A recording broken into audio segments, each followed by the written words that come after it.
Hey, salut la gang, j'espère que vous allez bien, c'est Just the Harvesting Frog. Donc, vidéo un peu, j'aurais aimé ça dire rapide, mais je pense pas que ça va être très rapide comme vidéo. La raison c'est assez simple, c'est qu'on a un bon article à regarder à propos de Déluvium. Je dirais même peut-être deux articles selon le temps que ça va prendre pour regarder le premier. Donc, on va aller voir ça rapidement ensemble, comme je disais rapidement. Ça va dépendre un peu du temps de survol de tout ça. Mais on va aller faire au disclaimer time, ensuite, on va aller au stuff un peu plus important, right away. Donc, la gang, on ne fournit aucun conseil personnel, financier ou d'investissement. Vous devez faire vos recherches, puis vous devez consulter un expert financier. C'est tout à fait important. On est juste là pour avoir du plaisir, puis partager l'expérience. Peace. Donc, la gang, on a Aaron Warwick qui a posté son Medium post à propos de... aujourd'hui, c'est un 6-minute read, ça doit faire à peu près 2 heures que ça a été posté. J'ai eu le temps de le survoler 3 fois. Bien entendu, on a l'article en anglais. Je vous ai fait une petite traduction de Google, puis on va aller voir la traduction en français. Ça sera pas de best, mais on survole, puis je lirai pas tout de toute façon. Mais on va faire un petit survol. Donc, first of all, c'est un survol du mois d'avril 2022. Ce qu'on a, pour ceux qui sont peut-être pas au courant de tout ce qui a pu se passer, ou ce qui se développe, ou ce qui est en train de développer, etc. Donc, on en est pas mal là. Donc, déjà, first of all, private beta, ça a commencé avec 50 bêta-testeurs. Après ça, on a jumpé à 500. Moi, je vous le dis, après, on a jumpé à genre 600. La plupart des content creators qui ont été assez vite pour faire la demande, la journée où Kieran, qui est le frère de Aaron, qui sont un des deux founders du projet, bien entendu, ils se sont mis à donner ils ont été une journée ou deux à donner des bêtas, d'accès à la bêta pour ceux qui étaient créateurs de contenu. Chez Maki, j'ai fait des lives, puis je vais même tranquillement mettre des petits shorts de des bouts de bataille que j'ai fait durant certaines vidéos. Donc vous allez pouvoir avoir la possibilité d'avoir un peu de ça. Donc là, on risque d'être pas loin de 1000 aussi d'ici la fin du mois. Donc déjà, bonne nouvelle. Il dit qu'il s'excuse à ceux qui n'ont pas encore la version bêta. Merci d'être patient, bien entendu. Là, on a au-dessus de 20 000 qui voudraient jouer en ce moment. Puis bien entendu, en plus, c'est juste pour l'arena, en fait. C'est juste pour l'auto-battler. Donc, c'est même pas pour le jeu complet encore. Puis, en plus, il prévoit regardez justement. Il prévoit d'autoriser plus de personnes à participer au bêta. Parce que là, pour l'instant, on n'a rien qu'une. Ça veut dire qu'on en avoir plusieurs. Pour éventuellement atteindre plus de 20 000 personnes avant la poussée finale. Il écrit que je ne gâcherai pas ici en voulant dire que je donne pas de date pour pas faire de faux accraires ou de faux espoirs ou tu sais bon, il y en a qui connaissent un peu la chaîne parce qu'on se fait du Ecomi et du Vivi en masse. Ça a été un des gros problèmes l'an passé, trop de dates données puis qui n'ont pas été respectées, donc là ça a causé un peu de mésentente. Ensuite, il va faire une nouvelle sorte d'article, il va mettre l'article là, on va peut-être aller voir ça ensuite si je ne radote pas ça trop longtemps. Donc ensuite, il parle, ben là, ici, inondation sable, regardez la traduction, c'est Illuvium Arena, ok? Donc, Arena, il parle d'Arena, le fait que, bon, ils sont en train de booster le stuff à peu près ici, garder les rules serrés pour que l'auto-battler soit bien, puis il regarde avec tout aussi les reports des joueurs qui sont en train de jouer, tu sais, si on trouve des bugs ou de quoi. Donc, il améliore tout ça.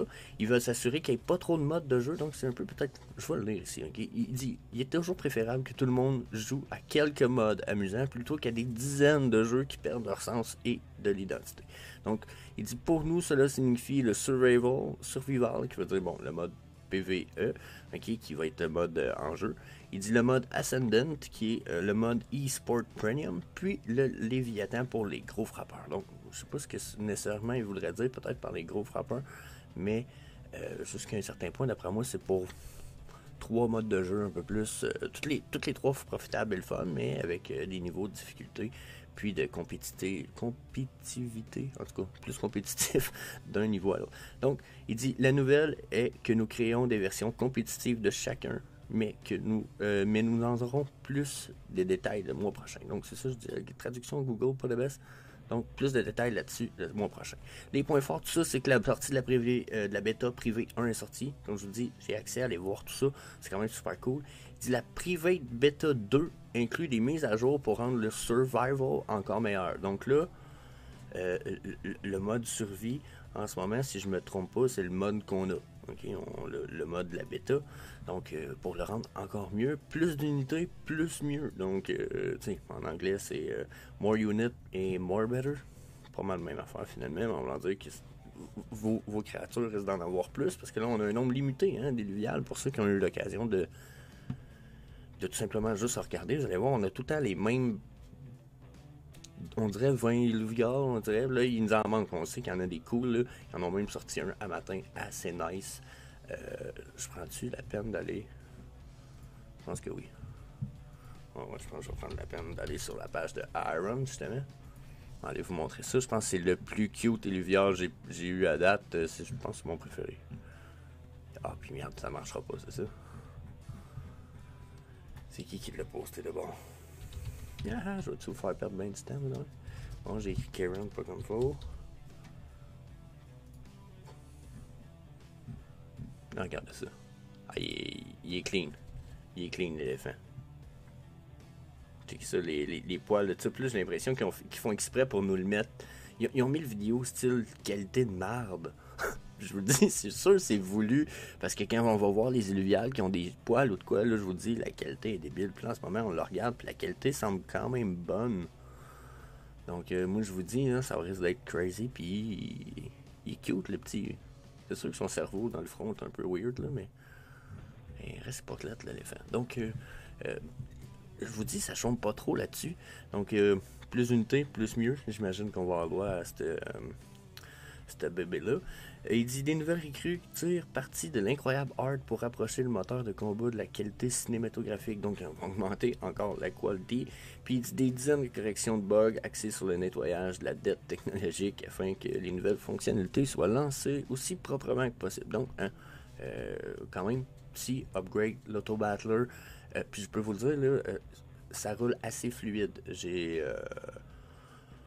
J'ai pas besoin d'un gros update pour jouer avec l'auto-battler, puis je peux streamer minimum un YouTube, puis je peux pas faire deux Twitch, là, je peux pas faire YouTube Twitch en même temps, là, j'ai testé, ça va me prendre une carte graphique, une coche meilleure, j'ai une 6 GB 1050, donc, puis pour vrai, le jeu, je peux le jouer à Epic, sans faire rouler ma carte graphique dans le fond, puis faire un streaming YouTube. Je sais pas si je peux juste faire un streaming Twitch, il a l'air de m'en mettre plus un peu Twitch, donc j'ai pas essayé ce côté-là, mais pour moi, ce que ça dit, c'est wow, la qualité. Puis quand ils disent plus de qualité, plus mieux, etc., moi, je suis dans le Discord pour moi tous les jours. Il a clairement été dit que ça allait pas pallier à la jouabilité du jeu. Donc, ça veut dire que ça allait pas demander plus d'efforts au jeu pour la meilleure qualité parce qu'ils ont un système en arrière. Là, je suis pas développeur web, mais ils ont un système qui permet d'éviter qu'il y ait une surcharge, même s'il y a une amélioration dans le graphique. Donc, je trouve que super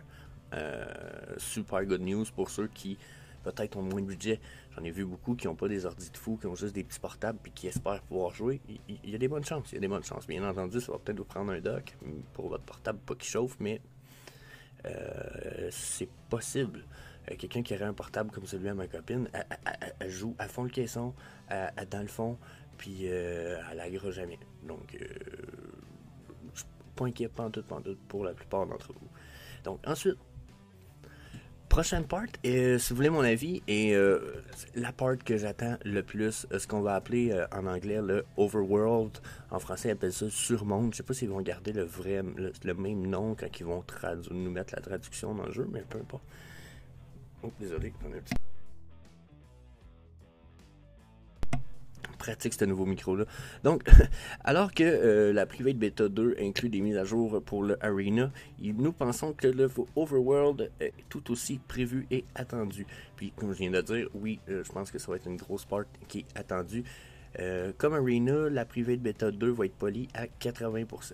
Il dit, nous testons principalement les fonctionnalités, mais des améliorations mineures viendront plus tard, comme des animations personnalisées par plante, une meilleure physique, plus de choix de mouvement et d'autres goodies. Donc, tout ça, c'est pour... On sort là, de l'auto-battler, tu sais. Oui, l'arena va être poli, mais le mode Overworld aussi. Okay? Il dit, nous recherchons ici les mêmes retours d'expérience que nous avons reçus pour l'arena. Puis je vais vous dire, les retours d'expérience sont quand même très positifs. J'ai pas entendu personne chialer dans ceux qui ont eu le private beta. Puis Ils nous l'ont dit, chialer, là, s'il faut, c'est le temps de chialer, on veut pas sortir un produit de merde. Chris, ils ont quand même 190 employés et plus. Il n'y a pas grandes entreprises là, qui ont autant d'employés, puis je vous parle d'entreprises, là, même pas en monde dans le crypto ou quoi que ce soit. Il n'y a vraiment pas des centaines de milliers d'entreprises qui ont au-dessus de 180 employés de même. Donc, intéressant. Il dit nous avons parcouru un long chemin depuis l'Overworld. Depuis qu'Overworld est une aventure de style Pokémon 2D de haut en bas, une nouvelle vidéo va être publiée pour montrer les améliorations. Donc, ce qui veut dire, c'est que de prime abord, le jeu était prévu pour être peut-être de bonne qualité, mais peut-être pas autant. Puis il dit on a fait du chemin, c'est un méchant. Okay? Il dit Crimson Waste, qui est une des parties de la carte. Il dit a l'air neuf, mais tous les développeurs me disent qu'il est juste fini à 80%. Il dit quoi? De quoi 80%? Là, il fait une espèce de mini crise textuelle faire semblant qu'il comprend pas. Pourtant c'est le boss de la team. Puis il dit cette partie-là du jeu est entièrement fonctionnelle. Il dit l'interface utilisateur est terminée ou presque. Puis il dit on vise pour une version en mai du Private Beta 2, mais nous aimerions améliorer le Sanctum Mesa, qui est une autre région, afin que les joueurs puissent vivre l'expérience dans son intégralité. Donc là, encore une fois, juste des maudites bonnes nouvelles pour le côté le plus intéressant du jeu, si vous voulez mon avis. La Big Part, là, ça va être vraiment wow. D'après moi, ça va être une part really interesting. J'ai hâte de pouvoir essayer de me promener dans tout ça, ce monde-là. Ils ont donné des images là, tellement comme weird un peu. Là, je sais pas si j'ai un petit peu. Ok. Tu sais, sur le Discord, moi j'ai parlé vite fait avec Aaron, j'avais demandé des questions, il avait posté des images. C'est pas une de ceux-là, mais c'est ceux du mois de mai. Regardez, comme ça ici. Puis j'avais carrément demandé, je dis, c'est-tu un fan art, ça? Genre, tu sais, c'est quelqu'un qui a dessiné ça, genre, c'est une peinture style, ou c'est-tu un screenshot du jeu? Puis, tu sais, sa réponse a été, non, c'est des screenshots dans le jeu. Puis là, j'étais comme, quoi? Ça ressemble vraiment pas à des screenshots qu'on verrait d'un jeu pantoute. Ça a l'air vraiment de des peintures des fois. Puis là, ben, je vous dis, la gueule m'en tombait un peu à terre. J'étais comme, ok. Donc, ça semble plus que prometteur, vous voulez mon avis. Là, on a des affaires. Ça a l'air vraiment d'une peinture. Mais ça a l'air que c'est pas des peintures, c'est des screenshots pris en jeu. Shit the fuck. Puis, je vous le dis, ils font exprès, ils nous donnent des fucking images blurry pour bien des affaires, puis pourtant ils nous donnent genre des qualités d'image. Puis là, moi je l'ai vu dans le jeu aussi, là. Mais c'est quel les artworks de ça? Tu sais, ça fait pas avec l'image blurry qu'on vient de voir, là. Puis ça fait avec ce que j'ai dans l'Auto Battler, genre la qualité du 3D artwork. J'irais sur n'importe quelle planète extraterrestre, puis c'est exactement la fleur que je m'attends à voir, la façon qu'elle est faite, la forme, tu sais, genre. Aucune critique à faire là, c'est la même affaire pour ça. On dirait qu'il se met une algue. You know? Donc, encore une fois, regardez. Donc, c'est pour ça que je dis, là, la qualité de ça est assez impressive. Bien hâte de voir. Ensuite, on a Illuvium 0, dont il nous donne un peu des nouvelles, qui va être l'espèce de jeu sur cellulaire qui va permettre de ramasser du fuel si vous avez des lands, qui risque de coûter pas loin de 1200-3000 pièces le land. Bien entendu, il y a peu de chances que vous me voyez avoir un land, mais quand même, ça peut être intéressant pour ceux qui en veulent, parce qu'après, c'est un revenu passif ou un espèce d'avantage pour ceux qui vont jouer à Illuvium. Donc, Illuvium 0 est un autre jeu qui a parcouru un long chemin. Initialement, il était destiné à un clicker inactif super simple. Aaron dit, moi, j'ai ruiné tout ça en voyant un moyen de faire relier le monde des joueurs et des investisseurs dans Illuvium. En plus de ça, le potentiel pour cela, à long terme, va être illimité. Nous ne voulons pas sortir quelque chose qui ressemblait aux autres jeux cryptographiques. Il dit, à terme, ça va rivaliser avec les meilleurs constructeurs de villes mobiles. Donc, ce qui veut dire les jeux de villes mobiles, Oups, attendez, c'est ici, là, il dit Mobile City Builder, donc tous les jeux où vous construisez des villes pour augmenter, faire des armées, puis à la limite, peut-être même aller vous battre pour récolter plus de fuel, des trucs de même. Donc là, d'après moi, il y a de quoi qu'on ne sait pas encore à propos d'Illuvium 0. C'est bien beau les lands, mais d'après moi, le jeu va être aussi le fun en arrière. Hein. Vous savez que c'est son objectif à Aaron. Lui, il faut que ce soit le fun. Si c'est pas le fun, il le fera pas. Donc, puis c'est le potentiel d'un jeu, Chris. Hein? Avant que ça soit joue puis gagne de l'argent, l'idée c'est que ça soit le fun. Hein? Donc, il dit les points forts. Il dit la version alpha en met de toutes les fonctionnalités et ressources principales est quasiment faite. Il dit une énorme passe polonaise sur l'art en cours. Il dit ça, une passe polonaise en français, c'est mal traduit. Ça veut dire qu'ils sont en train de tout refaire les artworks du jeu pour que la qualité soit good. Il dit le gameplay est plus solide. Il dit le classement Tycoon entrant, donc là il va y avoir un classement probablement dans le jeu pour selon la productivité et un paquet d'affaires. Puis il dit la version WebGL qui signifie qu'ils vont pas être qui vont être indépendants des plateformes, ce qui veut dire qu'ils seront pas pognés peut-être sur une plateforme, vont pouvoir aller téléphone, cellulaire, ordinateur, vont pouvoir probablement faire un paquet d'affaires. Ensuite, on en a pas un bout de temps avec tout ça, on n'a pas fini, regardez.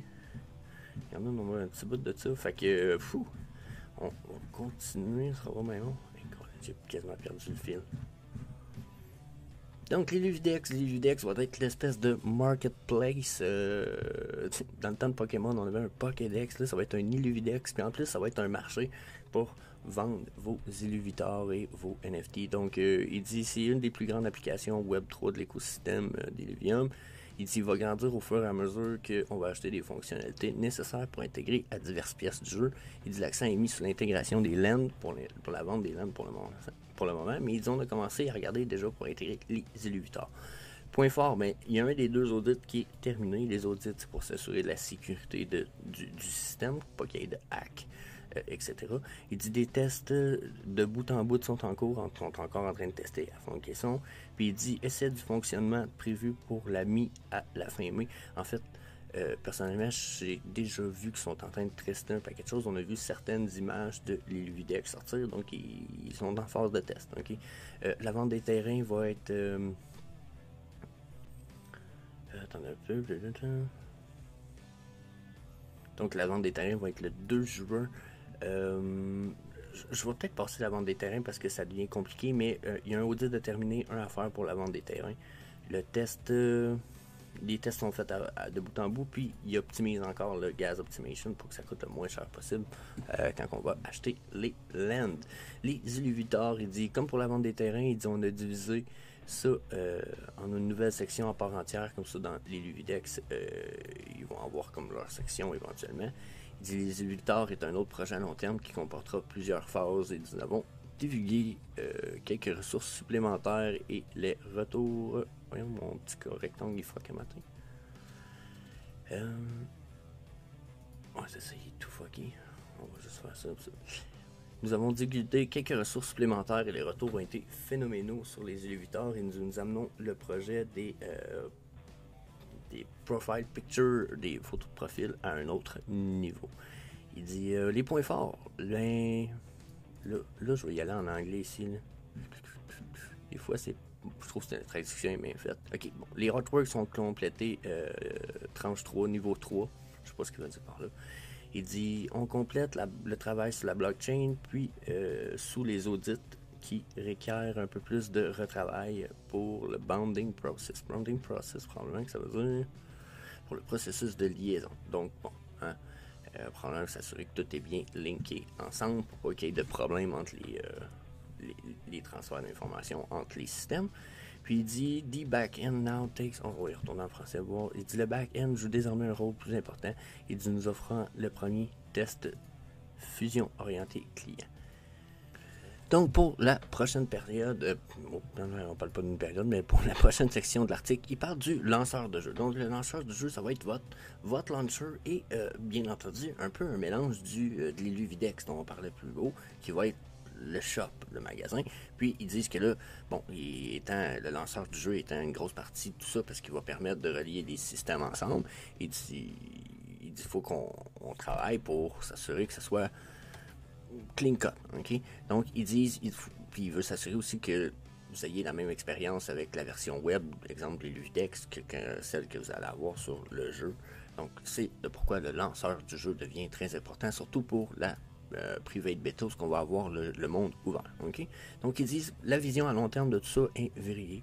Il dit les wireframes sont terminés, donc tout ce qui est prévu d'être fait. Puis il dit l'amélioration de l'expérience puis de l'interface est en cours, donc ils sont en train de faire tout ça.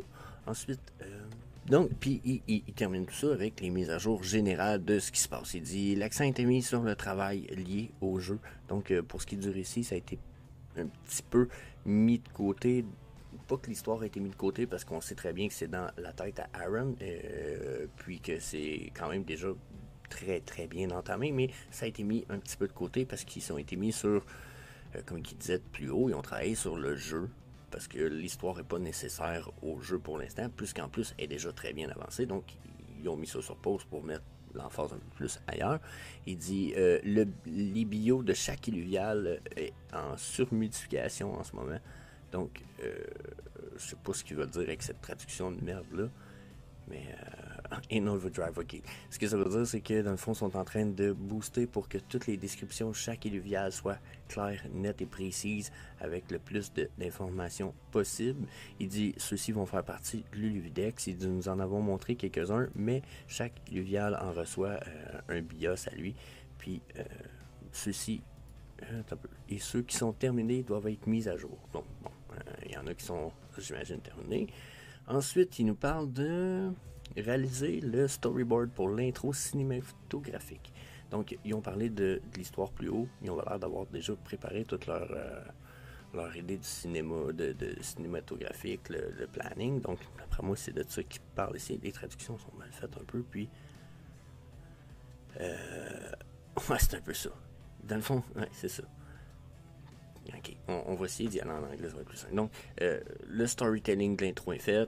Les scènes sont choisies pour le cinématique.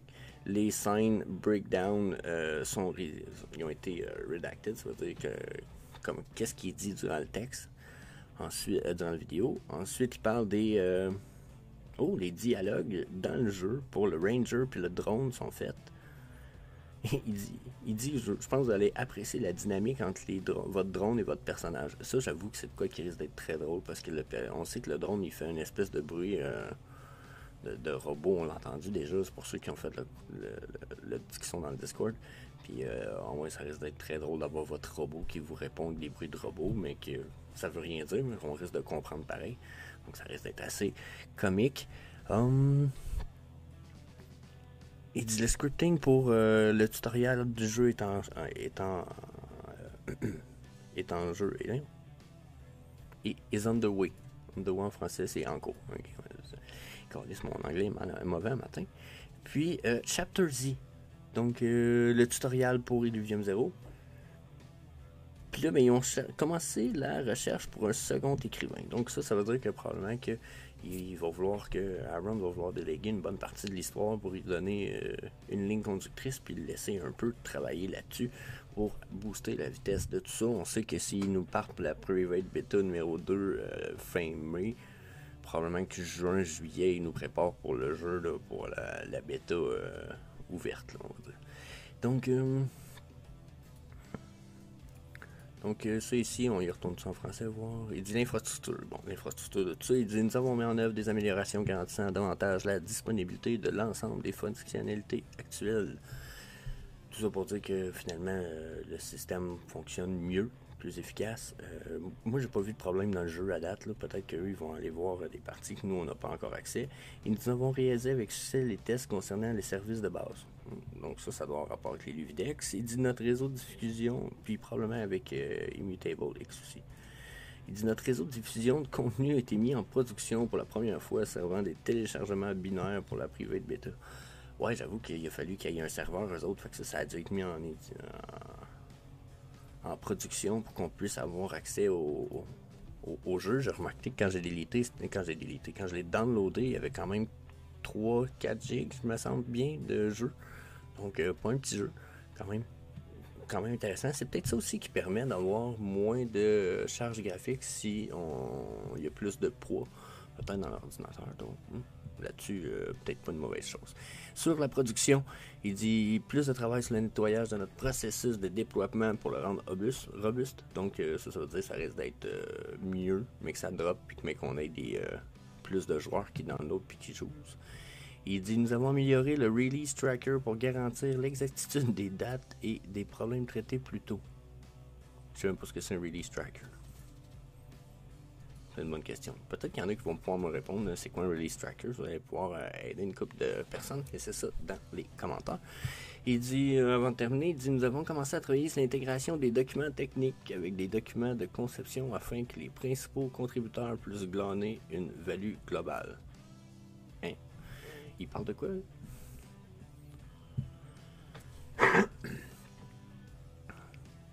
Ah, ok, ouais, c'est pour ceux qui veulent juste investir, ils vont pouvoir avoir des documents plus techniques à propos du projet, savoir comment ça fonctionne, puis etc. Donc ça, c'est pour ceux qui veulent pas jouer, qui sont pas intéressés par le jeu, sauf par le potentiel de business que ça peut rapporter. Et il dit ensuite, on a des tâches intégrées directement dans la documentation. Bon, encore à propos de la documentation. Puis pour résumer, parce qu'on va vraiment finir ça là, je pensais, on a un autre article, mais on le checkera prochaine vidéo. Il dit, en résumé, l'équipe textée, nous atteignons notre rythme et nous améliorons tout le temps celui-ci. En moins de 18 mois, nous sommes une équipe de 250, voyez-vous, je disais 190 tantôt. Nous sommes une équipe de 250 qui ont mieux travaillé que de nombreuses équipes ensemble depuis plus de 10 ans. J'avoue qu'en 18 mois, ils ont fait de quoi de impressive. On verrait peu réussir à faire autant. Il y a toujours des défis avec un projet aussi complexe. Nous sommes décentralisés et nouveaux, mais nous semblons surmonter ces défis mieux que la plupart. Nous espérons que vous êtes là pour le long terme afin que nous puissions partager notre vision finale. J'avoue que leur vision finale semble quand même assez grosse et insane. Donc, super intéressant comme article. Je pense que ça démontre quand même. Regardez que l'article est long comme la Bible. Puis ça, c'est rien que la meilleure parce que regardez, il y a un autre site à rire. Puis il est aussi long. Puis il parle justement des Livium puis d'un paquet d'affaires. Donc, pas fini. Je vous suggère d'aller voir ça sur le Medium de Aaron Warwick, la gang. Donc, that's it. Ça a fait le tour de notre news. Ça fait déjà assez longtemps en plus que cette vidéo-là dure. J'aurais aimé ça, faire ça rapide, mais trop de stuff, trop de stock à raconter. So, peace.